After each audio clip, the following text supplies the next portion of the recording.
Thank you so much. Yeah. Our next speaker is Ranjita. Ranjita, can we start?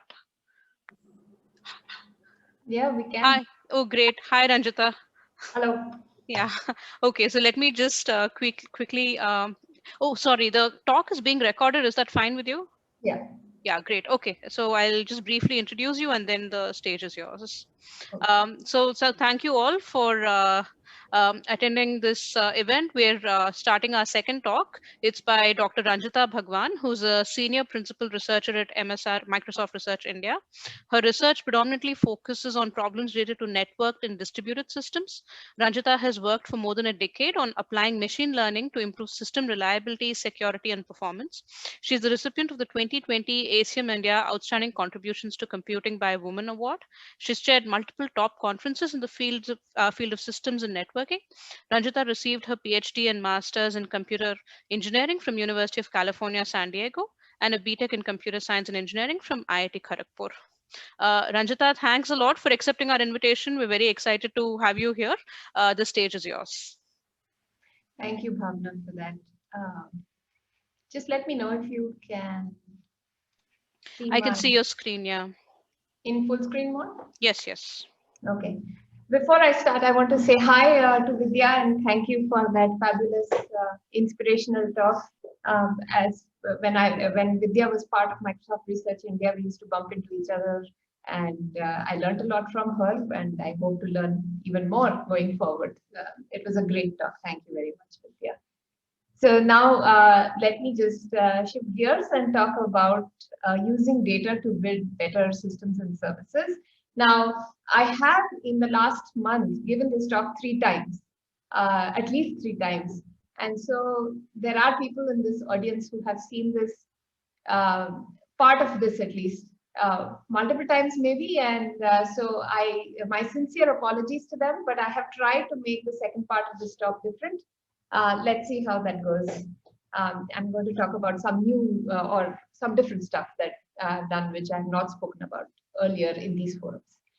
Okay, so this is work that I have done in collaboration with a number of great people at Microsoft Research India, along with some of the research fellows who work with me, who have since gone on to join PhD programs or are in the process of joining PhD programs or master's programs.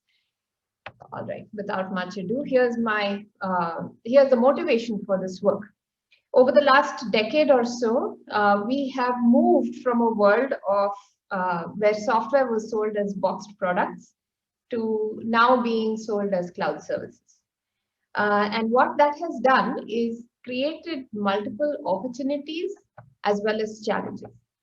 So what's happened is because we've gone from this box product world, so in the box product world, right, when you used to buy software, you would buy one version of the software maybe in a particular year, like Windows 98 or something, and then many months or years later, you would buy the next version, or you start using the next version. Let me not use the word buy, but that would be Windows XP. So there would be a long time between the consecutive versions of the product. And so there would be very little which was similar between these.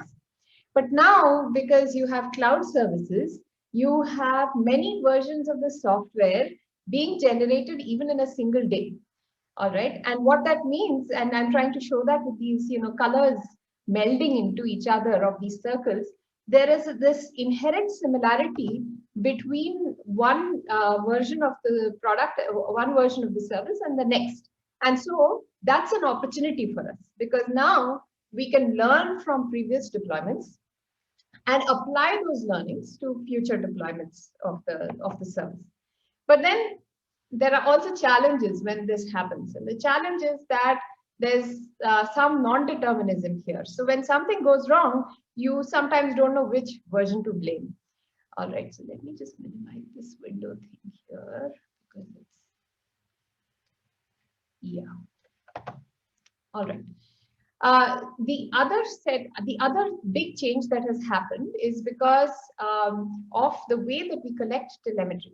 So telemetry is data, you can think of it as logs of the performance of the software on different boxes. Now, earlier, when you had box products, they would run on the client, on the user's machine, and then the user would get asked if something went wrong or something. Do you want to send information to the cloud, to the owner of the software? And then they would have to opt in, and then you would get a report, right? But now with cloud services, everything runs in the cloud. So I have full control over all the telemetry that I'm collecting here, which means that now I have, petabytes of telemetry, such as just regular performance logs, maybe exceptions, error messages, etc. And I'm getting that every day, petabytes of logs every day for large services. It's quite run of the mill. So you have all this data, but then when you have lots of data, you have the challenge that you're going to be finding this small needle in an ever-growing haystack. So to actually glean useful information from this huge lake or sea of data is going to get more and more difficult. So now let me tell you about the software development lifecycle for services. So broadly, I would categorize them into 4 stages. There's the development stage where people write code, they create features, then they build and test the code that they have written. Then they deploy, and then post-deployment, you have monitoring and alerting. Now, when you talk to service, the service engineers, developers, etc., they will tell you that they have all sorts of problems in this span of this software development lifecycle. For instance, misconfiguration is very common, or deployments take too long to go worldwide, or it takes, when there's a service disruption, it takes really long to root cause the service disruption. Okay. At the same time, like I said in my previous slide, you have huge amounts of data about how the system runs. And the bridge between this data and answering these questions was missing a couple of years ago. So when we spoke to folks, the people who run Exchange Online, we found that they have all these problems, but they also have all this data. But we decided, let's try and bridge this gap between actually having all that data, but not being able to solve these problems. How can we use that data, and how can we scope these problems in such a way that the data can answer these questions to some extent at least? So as a result of that, we started this project Sankey, and this was about now 3.5 years ago or so. So Sankey is about using data-driven insights to inform each part of the software development lifecycle. So here are some of the, I have outlined some of the tools that we have built. A lot of them are actually in production and being used within Microsoft broadly, not all. And I'll talk about why some are more universally accepted than others. And for a number of these, we have written papers, and I'm happy to share references to them if there's interest. But in this talk, I'm going to be talking about 2 problems. So two of these tools that we've built, just to convey to you how we went about designing these tools. Now, the first tool I'm going to be talking about is finding related code and configuration. This was presented at NSDI 2020. Then I'll talk about Fastlane, which is a tool to optimize test plans. This was presented at ICSI 2019. And if I have time, I will touch upon the root cause analysis tool that we built that was presented in 2018 at OSDI. So let me first talk about this tool that we built called REX, which is about preventing misconfigurations using correlated change analysis. Now, before I talk about REX, let me just motivate it by using a misconfiguration scenario, which is unfortunately too common. Let's say a developer, in this case Alice, is given the task to rename a microservice that was called old microservice as new microservice. Simple enough. right? So they have to go to some XML file, let's say it's called registry entry.xml, and they have to look for old microservice and just change it to new microservice, right? Now, what happens is just changing it in registry entry.xml is not enough. The developer has to change it in multiple places. In this case, in ITAR load balancer.xml, common load balancer.xml, and firewall rules.xml. But for whatever reason, they make the change in two of these and they forget to make the change in the third file. Now, they forgot to make the change in this firewall rules.xml, and that causes a service disruption because all the rules that were there in the firewall file, the rules file, are for old microservice. They're punching holes to allow traffic to come into old microservice. So they won't do this for new microservice, and hence, service gets disrupted. So this is not a cooked up scenario. This is based on a real issue, of course, simplified version of an issue that happened within Exchange Online. And this is not a problem that happens. It's not a very specific problem. Outages caused by misconfigurations affect all services similarly. So if you look at the news, you'll see multiple cases where any service, etc., any misconfigurations cause problems for different services. And it's not just about service disruptions, it's also about data breaches, security problems, etc. So why is configuration management so difficult? The reason for this is that there's a dependency or correlations across config files. These dependencies or correlations, they emerge organically. They're not documented anywhere, most often not documented anywhere. And they're different for different services, okay? So because they're different in each case and they happen organically, there is no one compiler that you can write for this, right? And then to make things worse, the number of configurations in a large service keeps increasing. Because every time a developer adds a new feature or something, they'll say, I'm going to gate this feature with this configuration, and they add one configuration parameter.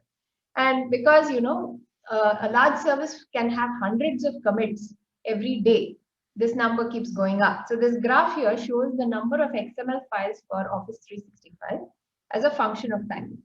And roughly this number doubled in a period of 6 months. And like I said, it's hard to document these correlations. Now, we were not the first people to address this problem. There's a lot of work that has been done in targeting misconfiguration detection and configuration management. These are some examples from top venues and systems, but there have been many tools which are not necessarily research related also targeting misconfigurations. But one thing we noticed is across all of these tools, there is some amount of manual input required to make the tools work. Now, when we spoke to all these developers and the people who run these services, they said, don't change our processes. Don't ask our developers to do anything extra. So if you ask them, or if you build a tool which says the developer will have to give us specifications, not going to work, right? So we said, what can we do if we don't require any changes to the developer's current process? And that's where we came up with the design of Rex, which is just analyzing these correlations, figuring out these correlations using rule mining techniques. So the first phase is change rule discovery, and the second phase is change rule refinement. And I'm going to talk about each of these now in a little more detail. What is change rule discovery? We take a history of commits to files, and we get those quite readily these days because a lot of software processes use Git, be it GitHub or Azure DevOps or whatever the tool is, but it's Git. And Git exposes a really nice API by which you can look at commit histories for as far back as the project goes. So in our case, we have access to at least 3 years of commit history.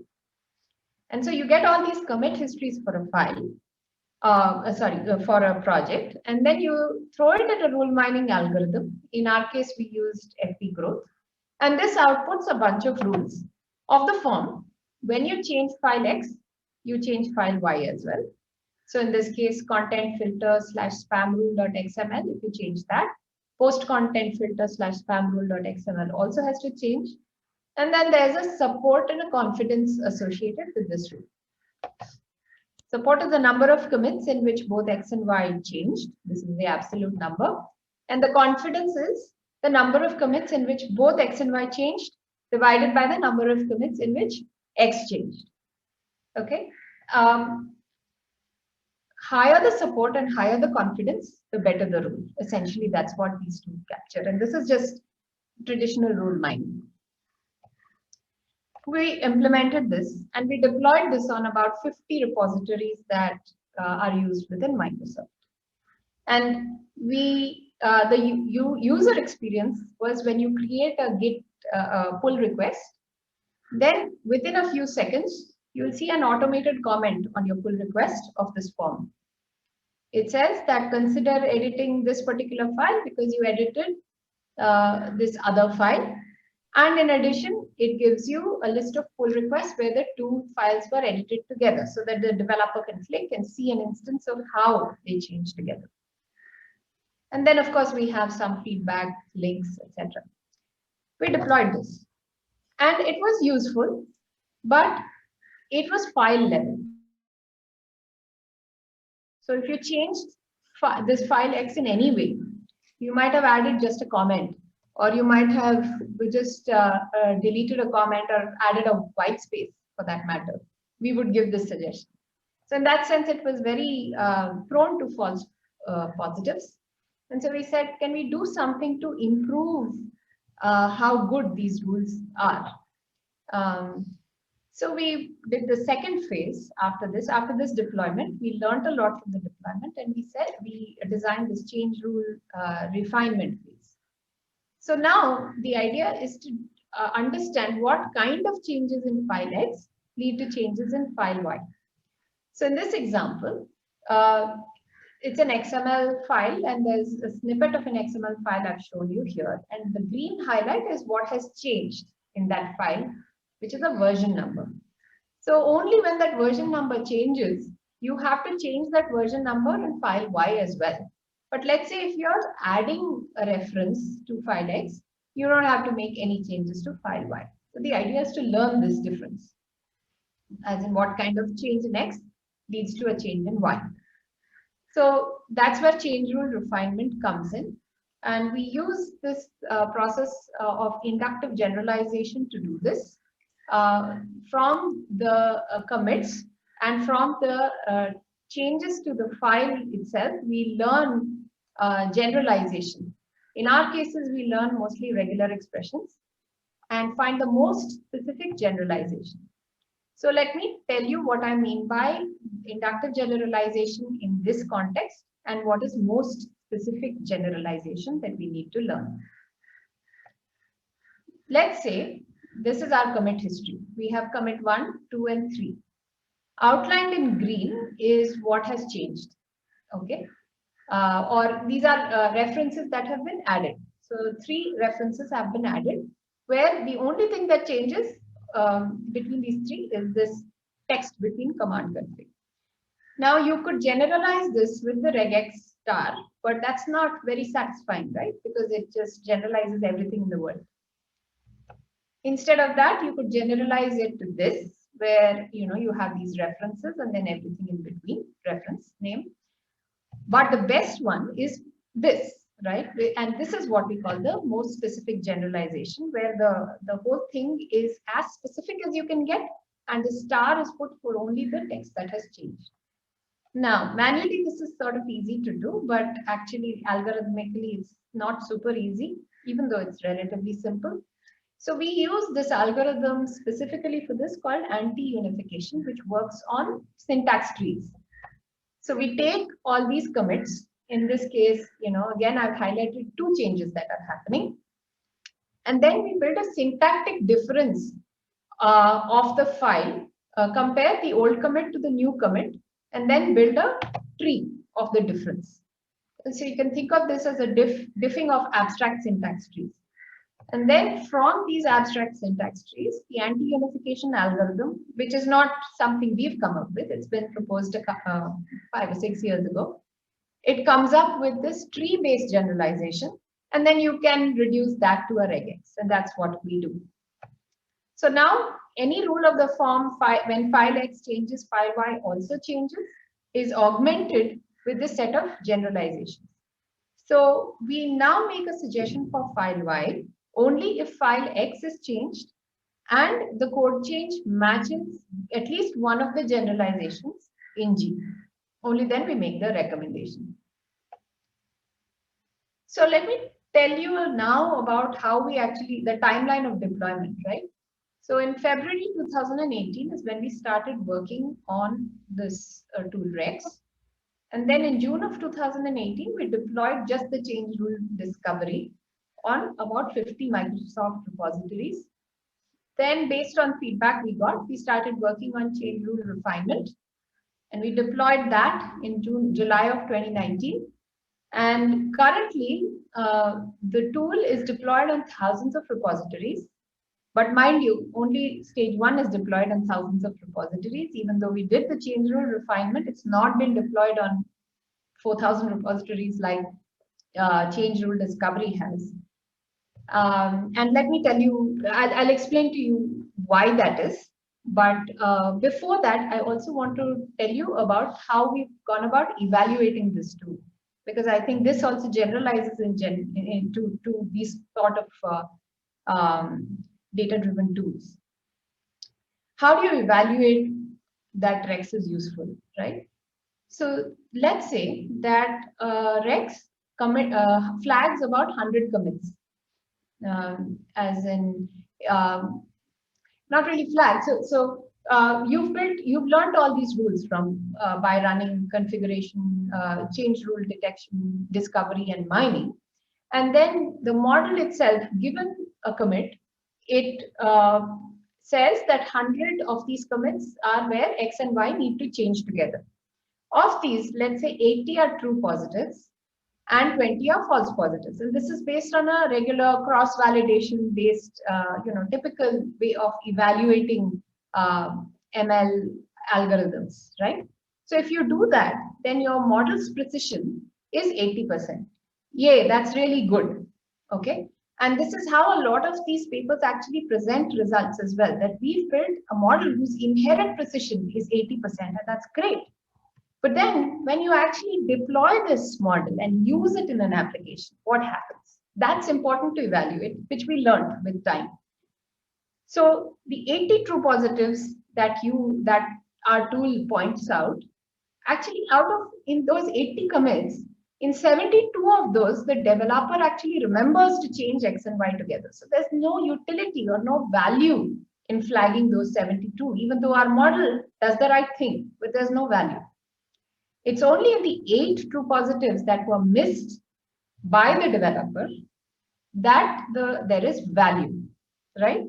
So if you measure your precision based on these numbers, you have only 8 true positives finally, and then you have still you have those 20 false positives. You won't make any suggestions on the 72 because you'll detect that the developer has already made those changes.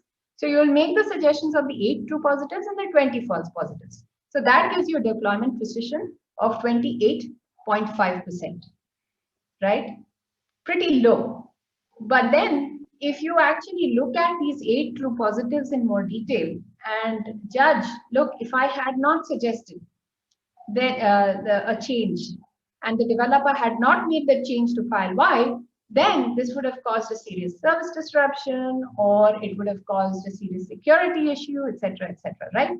So initially when we did this deployment precision calculation, we were a little disappointed, obviously, but then we did this user survey where we wrote to all the developers who had seen our comments, and we asked them, what is the utility to you of these comments? So they said 2 things which really encouraged us. First is that they said, even if it's a false positive, this is about the 20 false positives that I've shown. Even if it's a false positive, it made me think through. And I decided very consciously not to take the suggestion, not because the suggestion was necessarily wrong, but because I'll do that in the future. It was a soft suggestion. I didn't have to do it. It was not a breaking change. And in the cases where it was a true positive, we got a lot of feedback saying, look, you pointed out a high impact change. If we had not made this change, it would have led to a high impact problem, either a security problem, a privacy problem, or a disruption. So that made us feel much more encouraged. And it's very difficult to evaluate that using these metrics, but it suffices to say that there is utility in this too. Okay. Now with that, let me just talk a little bit more about our results. So we measure both model precision and deployment precision for REGs. And this is for 6 repositories that we've measured this. The model precision varies between 75% to 100%. That 100% case, I don't know how we got there, but anyway, we got them. And then for deployment precision, we get numbers between 18.5% or 16% to about 50%, right? Now, this is with both change rule discovery and change rule refinement. So the numbers in green are with both change rule discovery and refinement.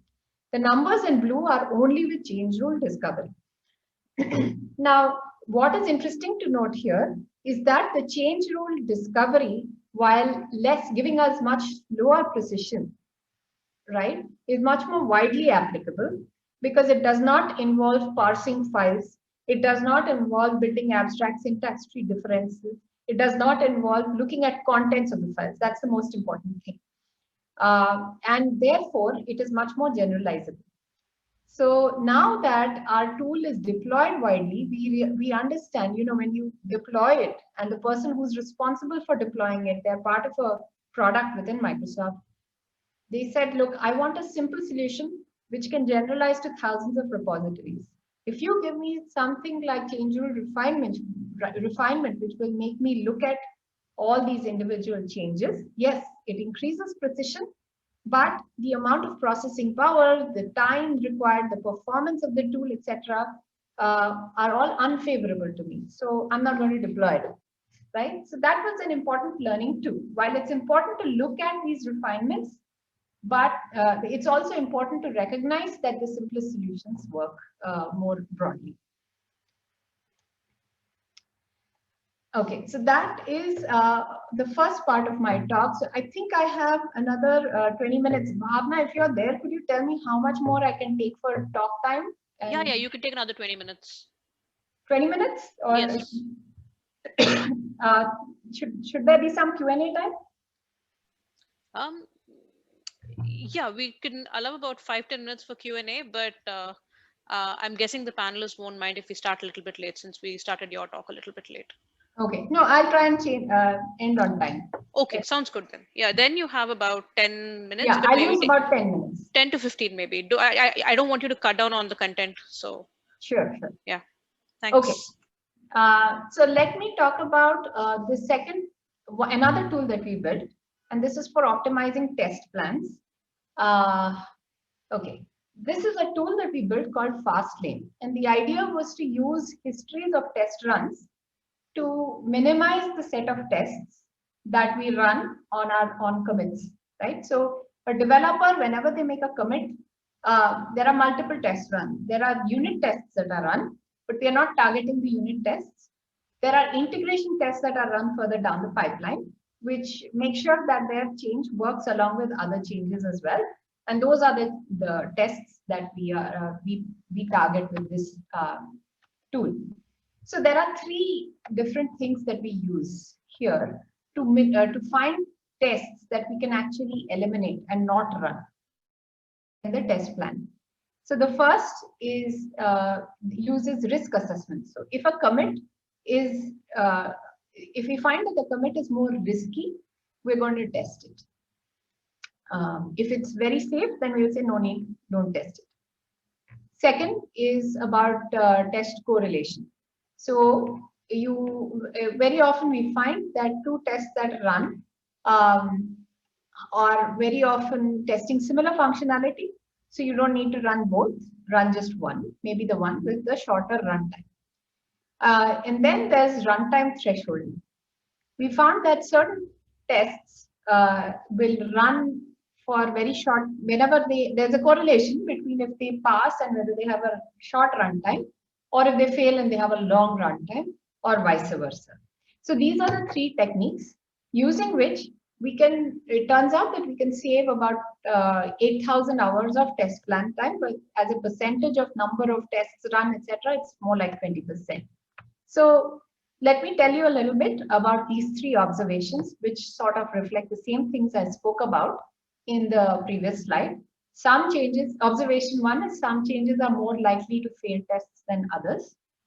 Observation two is that there are lots of redundant or related tests that are in test plans that are manually generated in most cases.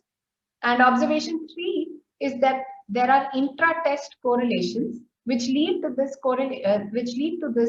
relationship between the runtime of the test and whether it passes or fails. So we can use all of this. So let me talk about change risk prediction, which comes out of observation one. So we look at features for every change or commit that was made, right? So this could be file type. What were the types of files that were changed? How many files were changed, etc. There are other features also. So 1 second, sorry. Yeah, there are other features also that are important. For instance, change frequency. We found that more frequently changing files cause more risky commits. Then there's the ownership of a file, as in how many people actually touch, how many developers touch a file. Higher is riskier. And then there's developer experience, where more experienced developers tend to cause less issues in commits than newer developers. So this was interesting because initially we, mischievously we said maybe we could find developers who cause more bugs, right? We had all that data and we said, let's try and see if we can find developers who are more responsible for bugs. And we did that, and interestingly, we did not find any such correlation between specific developers, but it was more the experience of the developer that mattered. So the same developer 2 years back was creating slightly more risky or slightly more buggy commits, whereas the same developer with time improved. We found that, and so the experience is the important feature here. So that's one thing we did. And we said, we built this random forest-based model. I don't have the time to talk about it. But if we said the risk is above a certain risk is below a certain threshold, let's not run tests on this file or on this commit. And that saves us a bunch of time. Then there's test correlation, where we find that if you have test one and test two run, and then if they are passing or failing together, so there's no difference in their results, for instance, right? That means they're perfect, their results are perfectly correlated. And so what we can do is say, when they're perfectly correlated, we can just run one of these tests rather than run both of these tests. So by t equal to 1, that's what I mean. I'm looking for perfect correlation, and I'll just run one of these tests. So that's the second thing we did. And finally, thresholding, like I said, is about finding these intra-test correlations. Okay, and why this happens is that sometimes one test consists of multiple functions, all of them requiring, say, opening a certain database, right? And so each function will try, the first function itself, when it tries to open the database, it may fail, right? Because that opening of the database functionality is not working. And so every time that these failures happen, when the test fails, the time that it takes to run is very short. And so we can find this threshold of runtime, saying that, okay, if the test has run until this point, that means it will pass or it will fail in the future. So we can just stop it from running and declare it passed or failed, depending on what we find from data. So these are three things that we did. And we ran this on about a year of Exchange Online's test data. And for determining commit history, also we use the same time frame of data. And we tested it on 1 month of data. And we tested each of these techniques separately and in combination. And we found that we can predict test results for about 12.57% of these tests. And this translates to a time savings of about 18.04% overall.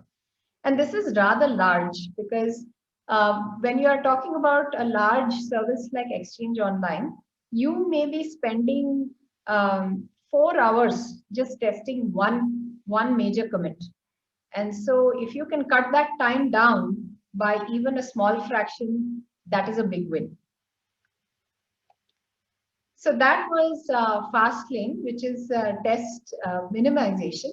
I would like to end by just briefly talking about a root cause analysis tool that we built called Orca. And I won't take too much time on this. I will just talk about the problem that we solve and what the solution looks like. So the problem we solve is what we call commit level bug localization. Here's the problem. When a service is deployed, it's being monitored, and let's say, and you have an alert mechanism in there, which we do have for Exchange Online, that which says there's a problem. The service is disrupted, and very likely it's because of a bug in the code. There are some A/B test techniques which actually say that this is likely caused by a bug. So when that happens, an email or a call goes out to an on-call engineer whose job it is to look at the code commits that were made and find the offending commit and just revert it as fast as possible. This is not, we are not building a tool to help debug the code. We are just helping the on-call engineer who is not the developer. They're just the service reliability engineer or on-call engineer who will find the developer who's responsible for the commit and maybe revert the commit. Okay, and that's, we are building a tool called Orca, which will help this on-call engineer. Currently, this whole process is very manual. Orca is a search engine which will actually help this on-call engineer find the top 10 or top 5 commits which could have caused this problem, and then they can actually look into those top 5 in a little more detail. Currently, because they don't have this tool, or before Orca, they didn't have this tool, so they would end up going through a much larger number of commits to figure out which one is the offending commit. So this is based on the observation that there is a textual similarity between the symptom and code changes. So on the client side, this is an example scenario, right? If you have on the client side, you have an error message which crops up. It says that the operation is not supported for type mail ID. It may actually be that on the server side, you've changed the definition of a function and you've added a parameter to the function which says bool return mail IDs. So what I've highlighted here is the word mail ID. So the root cause in this case was that support for this new data type mail ID was added on the server side. And in testing, you test it with certain number of clients. But there could, in the wild, right, there are hundreds of clients. And so for that one particular client for which there was no support for mail ID, which actually threw an error. But what is important to note is this textual similarity, right? And this happens now more than it did earlier because most of these services have invested very heavily in rich monitoring infrastructure. And when there are failures, you get error statements that are much more discerning and much more specific to the problem than earlier, where all you got was segmentation fault core dumped. So that's what actually gives us the opportunity to build a tool like Orca. So I won't go into a lot of these things. I just want to say that Orca is the UX is like a search engine. So the on-call engineer can go to Orca and type in any free-form text. It could be customer complaints, it could be alerts or log error messages, exceptions. These are all treated as queries. And Orca then searches on code changes. And I won't have time to go into this, but very similar to what we did in Rex, we do the syntactic diff of abstract syntax trees to figure out what changed, what methods changed, what namespace changed. And those are the keywords on which we do the search. And we, of course, use a lot of code specific techniques to do this. And we also use that module that I had spoken to you about, commit risk estimation in Fastlane, to do a secondary ranking of this. And so that's Orca, and it is deployed within 2 or 3 different groups within Microsoft for actively using it. All right, so let me just go on to the final slide that I have, given I don't have much time. So I've given you, I hope I've given you a feel for some of these tools that we have built for the software development lifecycle of these large services. Now, there are some lessons that I have taken from working on this over the last 3 years. And one is that when we look for problems, right, you talk to people, you figure out what are the problems that are most high impact to solve. But because we are using these data-driven techniques, you also have to make sure that the data is available to solve that problem. And like I said earlier, you have to build this bridge between the problem and the data. So sometimes it may be that the data tells you what problem to solve. And then you go and tell the service engineer or people who are running these tools, experts, you know, I can solve this problem for you. Would that help? And they say, you know, maybe, but we need that as well. And, you know, there's an iterative, it's a totally iterative process that you get the problem statement or you don't, and you start from the data and then you form the problem statement and go back and forth. So that's one thing. The other is think end to end from just, it's not enough just to think about the model you built and the model level precision we call F1 score, etc. You also have to think about how it gets used, how it gets deployed, and how it gets used to actually get more bang for the buck. The third is user experience is key. So we made all these suggestions, right? And sometimes, you know, for some of these tools, our suggestions were considered very rude and very in your face of the developers. So we had to tone down the language. And also we had to educate or inform the developers that, you know, these are data-based solutions. There's ML in them, and ML is not sound, it's not complete. You're not going to get 100% anything, right? So if once they understood that, they were much more accepting of these solutions. And finally, most importantly, we found simple is good because simple generalizes and simple allows you to also go deep. So if you take the Rex example, we had 2 solutions. So I don't want to take away from the work that we did for refining those change rules, but what finally got deployed was the simple solution.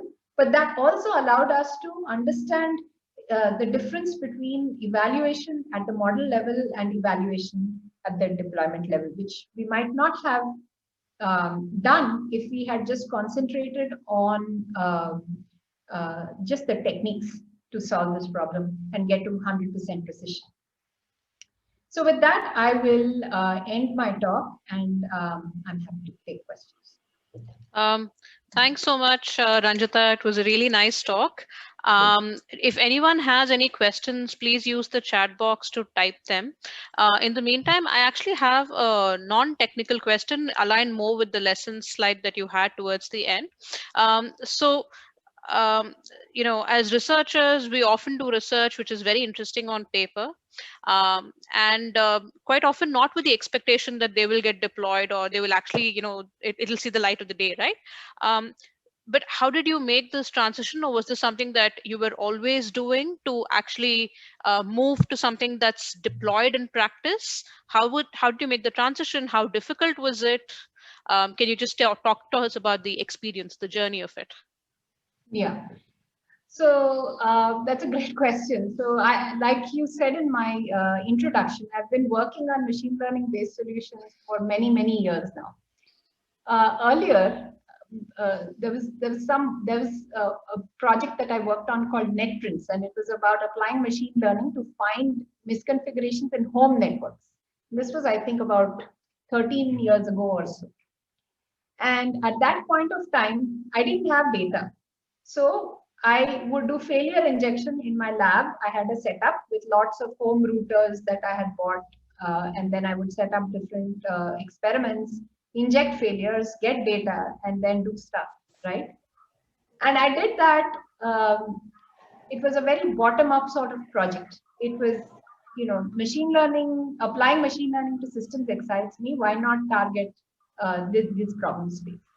So we worked on that, and then we went and spoke to Windows groups at that point of time, saying, "Hey, here we have this solution. Would you be willing to take it?"